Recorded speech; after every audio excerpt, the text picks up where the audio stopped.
All right, thank you very much. Hello, everybody. It's your good friend Pozzible here, and I'm here with Joe. Hello. And, we're here to review something we just saw. It was really good. It was Superman Unbound. Basically, it's one of those original animated movies from the DC universe. And, it's amazing to me. This is probably one of the big reasons why DC can't seem to really compete on the same level that Marvel does when it comes to the live-action shows. Right. This was a great movie, but the reason why it was a great movie is, one, it was very canon with the comic books, which I don't feel is happening with live action versions. They try to change so much. Right. Yeah. I remember they made the Dark Knight trilogy. Yeah. And I never thought I was watching Batman. Well, did you get the idea with the emblem on the chest? And the Yes, I saw that. But what I was really missing was really more of the Bruce Wayne story behind Batman, where he was very intelligent and very focused on who he was and what he wanted. I only felt like I was watching Batman when I saw The Dark Knight. That was the only one, because they had the best element. They had the one thing I've always wanted to see: him talking to Gordon, and the next thing you know, he disappears. It's like, okay, this is Batman. And then the first one was difficult because that was Batman Begins, but the last one was painful to watch. I could never really see it again because they show Batman being so weak and feeble, Right. And that's not how they are in these comic books. And this is what this is. This is a comic book series. You have Superman as he is. He's strong. He's bulletproof. He's got the secret identity that only a few people know about. And one of the worst secret identities, he puts on a pair of glasses. And it seems to work for him, though. Although he does have He-Man beat. Yes, exactly. At least he has clothes on. Yeah. Yeah. But, he's also very strong. When the first time we meet him, he stops a helicopter with his one hand, right. And this one guy pulls out a gun saying, "This is how it's going to go down." And then he just twists his wrist and dumps the guy out, Yeah, that was a pretty good scene. That was a funny scene. And you know what? That was what was ultimately missing from Man of Steel, the live-action show that came out in 2013. Right. It wasn't funny. And you never really got a feeling of Superman really knowing that he is Superman. Here, he's already Superman. He's been Superman for a long time. That's the best part about this. We didn't have to start over with an explanation of who he was, where he came from, and how he came to be. We already know all this, Well, yeah, Superman's been around for 75 years. If you don't know who Superman is by now, there's no hope.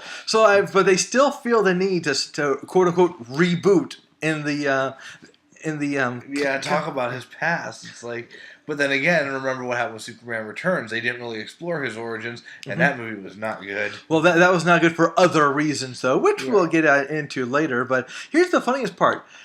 In every live-action version of Superman, they feel the need to have his father be dead. In this comic book version, his father's still alive. He was alive in the cartoon as well. Yeah. So it's like, why do they feel the need to kill him? In the current comics storyline, his parents are dead. Oh, in the current one, in the New 52. Yeah, New 52 storyline. Okay. Both his Earth parents are dead. Right. So we got back to Superman. We also have Supergirl in there, Kara. And it's funny because, even for people who don't read the comics, they do a good job of explaining who these people are. She even says, this is his cousin, Yeah, I think, wasn't Lois Lane that mentioned his cousin or something? Exactly. But yeah, Kara was good. I think they tweaked her origin a little bit from the comics. But, that's all right, when you change stuff up a little bit. Well, Supergirl herself has had several origins, Right. There's been several Supergirls, too. Exactly. This one I think they're doing with the more recent version where it's just his cousin. She is very much a teenager in this one. It's so funny.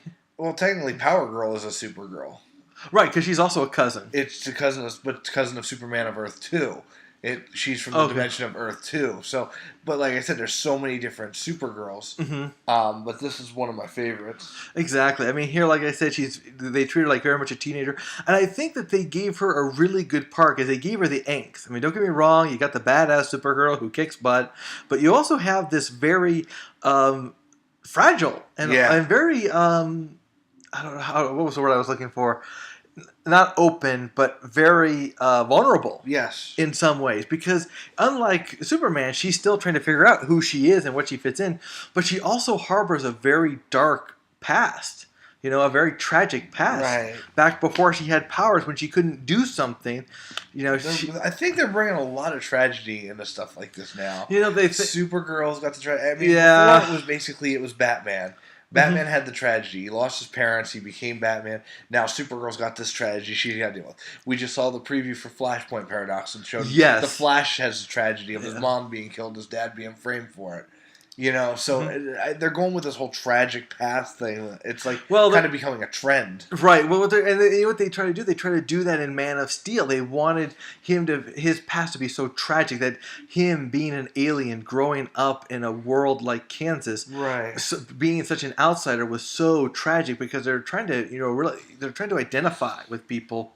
Right. But I think that was a mistake because let's face it, we know Superman. His past was not that tragic, I mean, his origin. I got a little stubbed on that one. His origin was kind of tragic, but he was sent. It was basically the opposite. His parents died as he was saved. They sent him away to save him, whereas Batman's parents were taken from him. Well, but you know what? In a way, here's the big thing. Here's the big difference. Batman's parents were killed in front of him. Right, whereas Superman was unaware of his. Yeah, he was just a baby. He didn't even know why he had these powers. Exactly. But it really worked here because let's face it, you had the contrast. You had the Superman who could love her and support her and in the family who tried to really aid her in her, in her difficulty. Right. But you had her with her problems, and it's that counterbalance that I'm missing in the Man of steel movie, but I found it here, Right. Basically, in Superman Unbound, you've got Brainiac as the main villain. And you know what? It's so funny. I never really knew who Brainiac was before. I've never thought of him as being that big of a villain. I actually thought Brainiac was some version of Superman, but it turns out he's Brainiac was a supercomputer, and it depends on what version you get. Right. In some versions, Brainiac was actually, I think the animated series, he was like the Kryptonian computer, the Kryptonian intelligence. I don't even remember if he was created by Jor-El or not, but I know Brainiac tried to frame Jor-El or something on Krypton, and somehow Brainiac ended up leaving Krypton or getting exiled out of Krypton. I don't remember. So when Krypton blew up, Brainiac was gone. Right. And but here, Brainiac is like we've seen this in other movies. I can't remember any of them offhand, but I think of it like Independence Day, and I'm going way back in the past now. But Independence Day, where Brainiac is this being who goes from planet to planet to planet, and he captures like their primary city and their primary thinkers, and he he tries to take their knowledge. He tries to take their people for a while, but he only takes like one city, and then he destroys the whole planet as he takes off. What was interesting was how he showed two different ways of doing it. And in some ways, this is a movie mistake, because in the movie, you saw him capture like a section of city. Okay, it was kind of interesting. He does it like we do with bugs. The glass jar comes down, seals them up, and he takes them away, land and all. Apparently the pipes still work or something.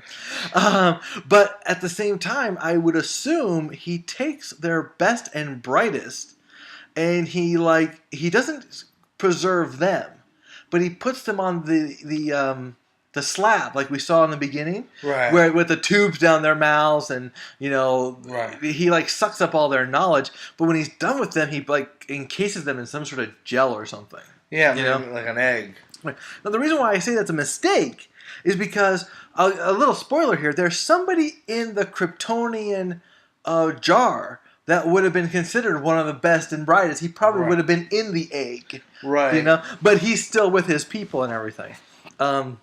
But this is interesting. Superman gets to get back with his people, right? And that's the part I really loved about this, because one thing that happened in the very, very beginning, Superman and Kara have a little bit of an argument about what to do and how to do it. How to be a superhero and everything. And one of the things that Kara tells him is, because what was his line again? You need to do your homework, right? And she said, well, you need to do yours also, because you don't know anything about Krypton or anything. The best part about this is the one thing I always love about the story, is the irony of this story. You basically have back in the day, Krypton, when it was dying, Superman, a baby, and Kara, a teenager. Yeah. Both put into isolation and both sent to Earth, with the idea that Kara would take care of Superman, which Right. what's his real name now? Kal-El? Kal-El. Yeah. And that was always funny when she calls him Cal. Yeah. You know, that kind of throws me for a loop there. But then again, that is his real name. So you have an older girl, you have a baby boy, and that makes sense because ultimately you don't really send somebody into a planet, a baby, all by himself with no one to protect him.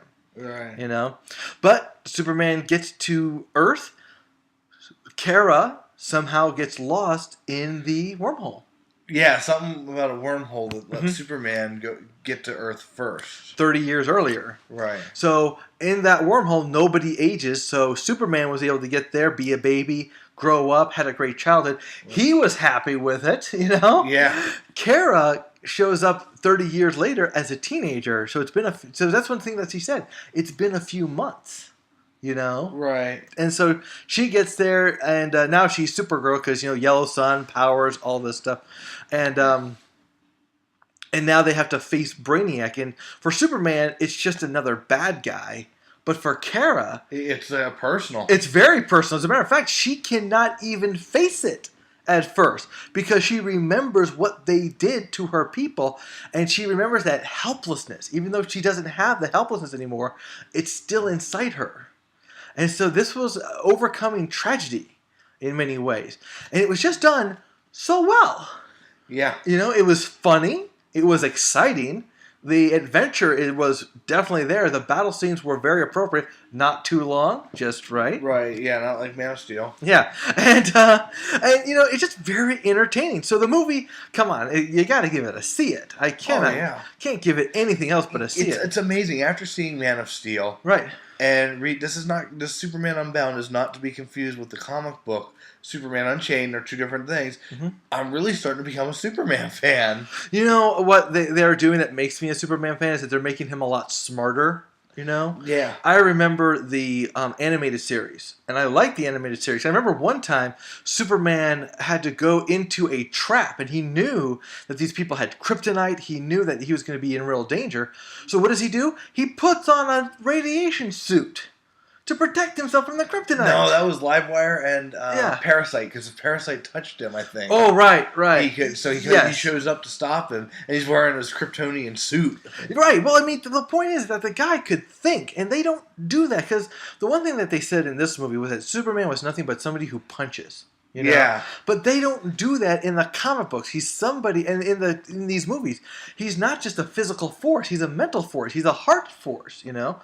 I mean, his force is not his strength; it's his heart, it's his caring, you know. Right. But it's also his, and that's something I miss because in the live action movies, all they do is punch him. You know, it's all physical force for him. Yeah. You know, and he can be a real brainiac. Oh, no pun intended. Yeah. One more thing that's interesting about this show is that they didn't really talk about it much. They don't mention it at all. But one thing you got to understand is that if Superman had not gone after Brainiac, which he should have done, don't get me wrong, Brainiac would never have come to Earth because we were too underdeveloped for him to care. But he didn't know that in the movie. Well, no, he only came to us because Superman came to him. You know? Yeah, but the thing, that one robot came to Earth. Well, that was just a scout, though. That was a scout, yeah.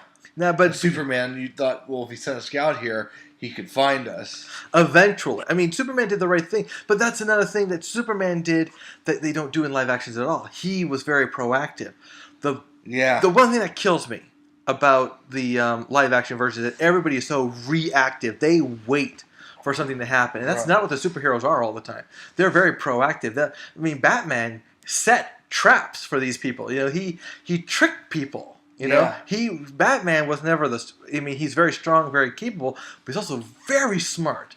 And I never got his intelligence as much. I mean, it was always like a shadow thing. Right. You know, I feel like they don't want to make them as smart as they really are. But Superman, you know, he was being proactive, knowing that even if Brainiac didn't come today, and ultimately Brainiac had to be stopped.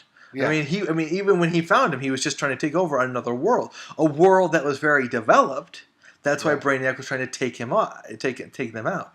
But yeah, that was. I'm sorry to stutter like that. I was going to say something, but let's face it, those are spoilers I'm talking about. Right. And you really got to watch this movie. Superman Unbound, definitely worthy. I know it took us a long time to get to that point. Yeah. But at least now you know. Joe, did you have anything else? What did you like most about it? I love the interaction. I actually like the interaction between Lois Lane and Supergirl. Yes. When those two, because it was like, Supergirl usually only confides in Superman. Now she has a woman, right, a human so she not only has a human, but it's someone else. It's a woman that she can talk about. But you know what, Joe? As nice as it was that she was able to meet up with Lois, it was nothing compared to how they met. Yeah, that was hilarious. It's like we can't tell you. It's too funny. You have to watch that part. But yeah, the way they meet, priceless. But that's the other thing. Clever. And that's what I just don't feel I see enough of from the live action versions. Right. They're not as clever. So guys, remember, we like clever heroes, so don't forget that, okay? All right, everybody.